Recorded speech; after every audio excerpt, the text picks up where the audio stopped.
Channel को subscribe कर bell icon को ज़रूर दबाएं।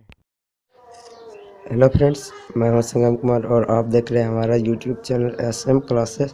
चलिए मैं आप लोगों को क्लास 10th के मैथ का फर्स्ट चैप्टर वास्तविक संख्या, जिसे इंग्लिश में रियल नंबर भी कहते हैं, इसका हमारा आज का फर्स्ट टॉपिक है यूक्लिड विभाजन एल्गोरिथम। इसे यूक्लिड विभाजन प्रमेयिका भी कहते हैं।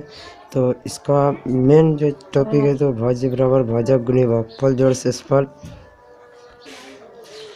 तो आज का इसका मेन सूत्र है भाज्य बराबर भाजक गुणे भागफल जोड़ शेषफल। यही सूत्र पे हमारा आज का ये टॉपिक जो है ये टॉपिक टिका हुआ है।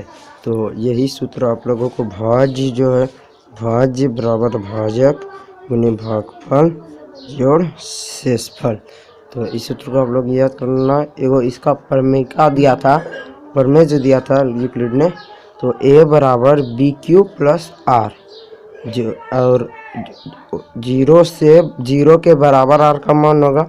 आर का मान जो होगा ना 0 के बराबर होगा और बी का मान आर से बी का मान आर से बड़ा होगा। तो यहाँ देखिए ईटो में यहाँ ए तथा बी घनात्मक पूर्णांक है। ए और बी जो है घनात्मक पूर्णांक है और क्यू आर का मान निकालना है। तो चलिए एगो इस पे रिलेटेड हिसाब बना लेते हैं जो आपका किताब में है। तो चलिए मैं हिसाब लिख लेता हूँ। तो चलिए यह हिसाब है, निम्नलिखित संख्याओं का HCF ज्ञात करने के लिए यूक्लिड विभाजन एल्गोरिथम का प्रयोग कीजिए। जहाँ भी देखा तो आपको HCF ही निकालने के लिए देगा, तो इसलिए इससे HCF आसान ईजी से ये वाला सूत्र से HCF ईजी से निकाला जा सकता है। तो आपको HCF ही निकालने के लिए देगा। तो चलिए HCF निकालते हैं। तो पहले सूत्र लिख लेंगे एक बार कि भाज्य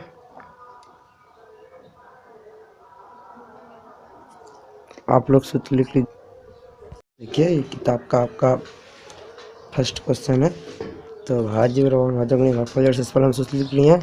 देखिए ये 225 दिया हुआ है, सबसे बड़ा जो है उसे भाज्य लिख देंगे, 225 बराबर जो छोटा है उसे भाजक के रूप में लिख देंगे और गुणी भागफल 135 को 225 से भाग दीजिएगा तो एक बार में खाएगा और शेष 90 बचता है। देखिए 135 गुणी 1 प्लस 90 कीजिए 225 फुट जाता है।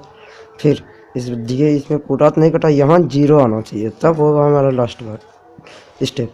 तो देखिए 135 यहाँ अभी बचा हुआ, तो 135 को भाजक जो है यहाँ भाज्य के रूप में लिख देंगे और शेषफल जो था उसे भाजक के रूप में लिख देंगे। तो शेषफल 90 है, 90 गुणी 1 प्लस 45, तो आपका 125 पड़ेगा। तो पर भी यहाँ 0 नहीं आया, तो चलिए फिर भाग देते हैं। 90 है तो 90 को भाजक को भाज्य के रूप में लिखेंगे, फिर शेषफल को भाजक के रूप में यहाँ 45 को लिखेंगे गुनी 2 प्लस 0।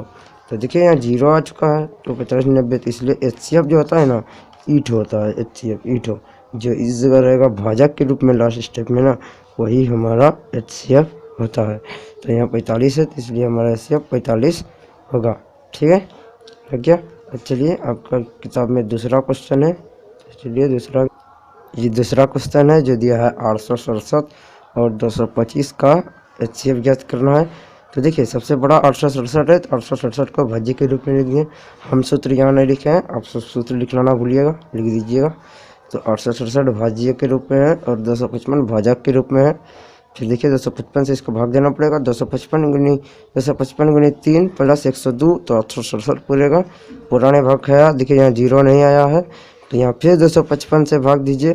255 बराबर 102 गुनी 2 प्लस 51, तो इसको इतना कीजिए, इतना को गुनी 2 कर दीजिए, जोड़िएगा 255 आ गया। फिर यहाँ 0 नहीं आया है, तो चलिए नेक्स्ट स्टेप चलते हैं। तो 102 बराबर यहाँ शेषफल जो है उसे भाजक के रूप में लिखना है, तो 51 गुनी 2 प्लस 0, तो यहाँ 0 आ गया। तो ये लास्ट स्टेप हो गया।